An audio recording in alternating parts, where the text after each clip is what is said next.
terrorism and terror were almost foreign on Kenyan soil, and so much so that a high-level warning was ignored. Then, tragedy struck and marked the beginning of a new phase in the country's security apparatus, which has grown more alive to the ever-present threat of terrorism, the enemy within. Here is the context with Brian Obuya.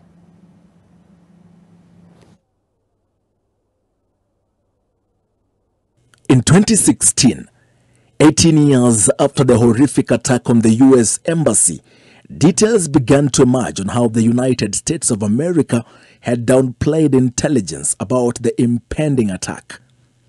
The United States of America had not shared with the Moi government intelligence of the blast that would kill over 213 people. Ambassador Prudence Bushnell gave the heartbreaking details about 2 decades after surviving the attack. And the response that I received was, there's no money, you're not on the list, you won't be on the list, and besides, we deem the terrorist threat level to be medium. So sorry, we'll send a team to do this and that in your location. Ambassador Prudence was in a meeting on the 21st floor of the building when the unthinkable happened. Even with the blasts, no one would have imagined that it was a bomb, let alone a terrorist attack. Kenya had been known to be a peaceful nation. Every cell in my body was in panic mode because I was on the 21st floor. I was waiting for the building to collapse and was waiting, literally tensing myself for the fall. The twin attacks in Nairobi and Dar es Salaam had come to test the patience, preparedness and security muscle of the East African nations in stemming terrorism. International terrorist attacks have been rare in Kenya and Tanzania, and both embassies had been considered relatively low-risk diplomatic stations, perhaps making them more attractive targets. But the primary target were the American targets, and so at that time Kenya was not prepared at all to deal with these issues. It didn't consider this as an issue because we had other priorities with regard to security then. 4 years after the attack, Al-Qaeda suicide bombers will on November 28, 2002 attack Paradise Hotel in Kikambala, Mombasa County, killing 15 people and destroying the establishment. Almost at the same time, rocket-propelled missiles were fired at an Israeli plane that was taking off from the Moi International Airport. The plane landed safely in Tel Aviv 5 hours later. Kenya has continued to suffer these attacks, mainly along the border with Somalia. Some of the attacks demonstrating Al-Shabaab's ability to conduct complex operations in Kenya. For example, on June 5, 2020, Al-Shabaab fighters attacked the United States Armed Forces Camp Simba in Mandabe. The IEDs and ambushes targeting security forces and important infrastructure are the primary means of attack in the border regions. Terrorist groups have been a mutating enemy, changing their ideologies from time to time, from religion to political reasons, aiming at convincing those who align with them. You look at the various waves of terrorism, you actually see in this wave, which is the 4th wave of terrorism, the so-called religious or jihad wave, the religious ideologies, misuse and manipulation of religion has taken a center stage. And what we are seeing now is robust measures and efforts to push back terrorists who are manipulating religion, who are misusing religion to recruit, to legitimize their actions, and to scare people. It is difficult to follow through how terror groups change the reasons behind their existence. Take this for example. When Al-Shabaab attacked Mpeke Tony in 2014, killing 60 men, they claimed killing women was evil and un-Islamic. But when they attacked Garissa University College, killing 148 people, most of those victims were women. Now Al-Shabaab says that they will stop attacking Kenya if Kenyan troops exit the Artemis assignment.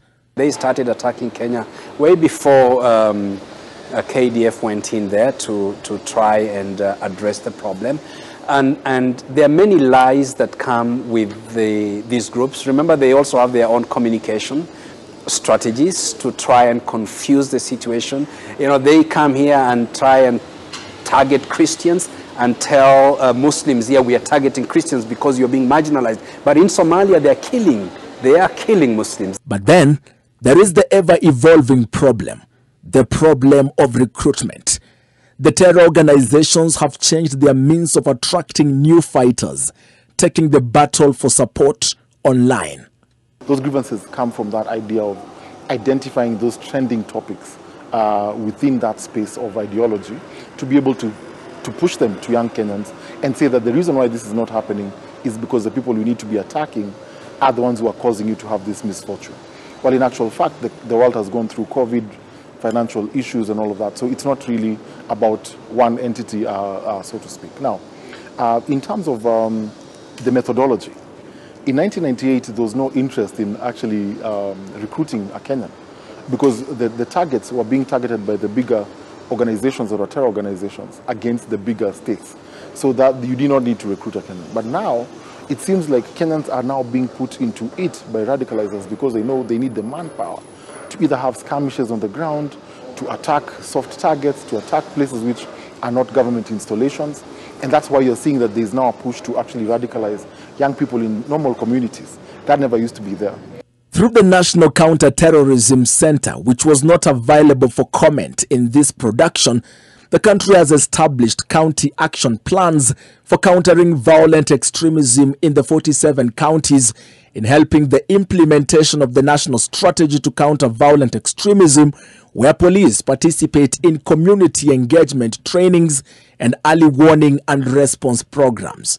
We see a much more hands-on National Counter-Terrorism Center. Even though it was created way after 1998, it didn't really work, and it was not deploying, it was not hands-on, it was not reaching out to communities as it is doing today. And what we see today, Brian, is a center with a strategy and very focused on bridging the gap that has been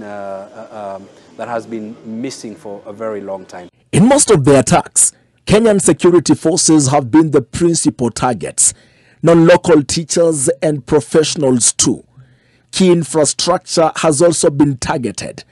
And alive to the mission and demands of terrorism, the Kenya Defence Forces continued to participate in AMISOM, supporting border security and counter-IED efforts within Kenya Security Services and counter-IED efforts within Kenya. Security services responded to numerous terrorist threats. As it is, Kenya's counter-terrorism functions are divided among the three branches of the National Police Service. The Kenya Police Service, including the Paramilitary General Service Unit, the Traffic Police, the regional, county and local police involved. And then there is the Directorate of Criminal Investigations, including the Investigative Anti-Terrorism Police Unit, ATPU, the Bomb Disposal Unit and Cyber Forensics Investigative Unit. The Administration Police, including the Border Police Unit. But the bulk of the work is with the National Intelligence Service that is mandated with the role to infiltrate and prevent the attacks. Our country has been a target, and for many reasons. We have a lot of international partners and friends, and so therefore those people who believe that that is not the way to live probably target us. And so in 1998 we were still green and new, and maybe we didn't pursue the PCVE perspective or the soft approach because we didn't deal with terrorism then, because we thought it was an American issue, because it was 1998, it was their embassy anyway, we just happened to be their friends. That was the narrative. The Prevention of Terrorism Act 2014 is the major anchor on which Kenya sets out to investigate and prosecute terrorism. Case backlog and the lack of continuous trials has been slowing down progress in many terrorism trials. making justice a long wait. But even with improved response to terrorism, 25 years after the 1998 bomb blast, uneven coordination, resource constraints, little training, corruption, and unclear command and control are hindering counter-terrorism work. This has enabled terrorists to exploit porous land borders and continue conducting attacks. Brian Obuya, NTV.